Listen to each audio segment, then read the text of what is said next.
আমি যখন এখানে প্রথম কাজে ঢুকছিলাম তখন যে ৬,০০০ টাকা আমাকে বেতন দেওয়া হতো, এখন পর্যন্ত এই ৬,০০০ টাকাই আমাকে বেতন দেওয়া হচ্ছে।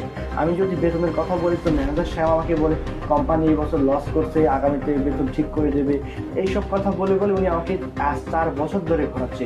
উনি সবসময় আমাকে বোঝান যে আমার বেতন নাকি ৬,০০০ টাকা, আপনি নাকি বলছেন এর থেকে বেশি টাকা দেওয়া সম্ভব হবে না, কোম্পানি প্রত্যেক বছর লস খাচ্ছে।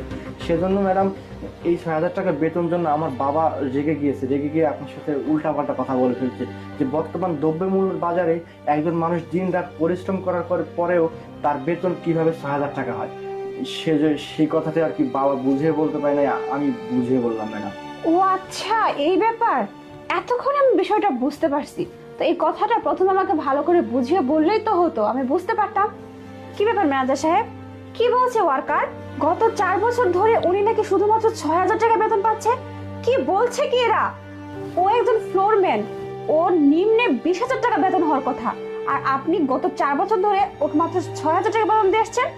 শুনুন, আমাদের কোম্পানি দাঁড়িয়ে আছে এই ওয়ার্কারদের জন্যই, ওদের জন্য আমরা লাভের মুখ দেখি।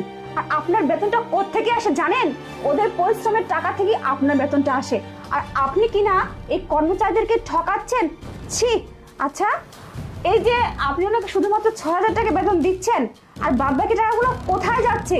হ্যাঁ, ও বুঝতে পারছি। এর জন্যই তো বলি, আমি আপনার কাছে হিসাব চাইলে আপনি কেন আমাকে সঠিকভাবে হিসাব দিতে চান না, ইনিয়ে বিনিয়ে কথা বলে আমাকে কাটিয়ে দেন। এখন সব ব্যাপারটা আমার কাছে ক্লিয়ার। আপনি সাধারণ শ্রমিকদের টাকা মেরে খেয়ে আজকে নিজের পেট ভরতেছেন, তাই না? বুঝতে পারছি।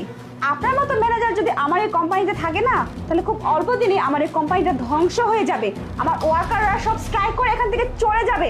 তাই এই ঘটনাটা ঘটার আগেই আমি আপনাকে এই কোম্পানি থেকে বের করে দেব, যাতে আমার কোম্পানিতে কোনো ধরনের কোনো বদনাম না হয়, কোনো সমস্যা না হয়।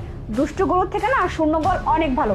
বের হয়ে যান, বের হয়ে যান বলছি। ম্যাডাম প্লিজ কোনো কথা বলবেন না। আর হ্যাঁ, আপনি এত বছরে এই শ্রমিকের কাছ থেকে যত টাকা মেরে খেয়েছেন না, সব টাকার হিসেব আমার কাছে বুঝিয়ে দিয়ে যাবেন।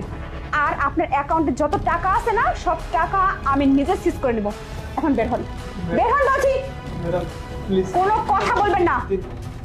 আপনাকে সুযোগ দিলে না, আপনি আবার এই কাজটা করবেন। বের হয়ে যান, যান বলছি।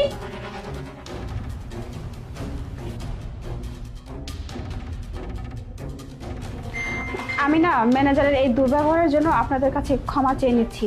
আজকে যদি সঠিকভাবে আমি খোঁজ খবর রাখতাম, তাহলে হয়তো এই দিনটা দেখতে হতো না। যাই হোক, যা হওয়ার তো হয়ে গেছে। আপনাদের গত ৪ বছরে যত বকেয়া আছে, আমি এখনই সবকিছু পরিশোধ করে দিচ্ছি, ব্যবস্থা করতেছি আমি। আপনি প্লিজ কাজে যান। ঠিক আছে ম্যাডাম, ধন্যবাদ।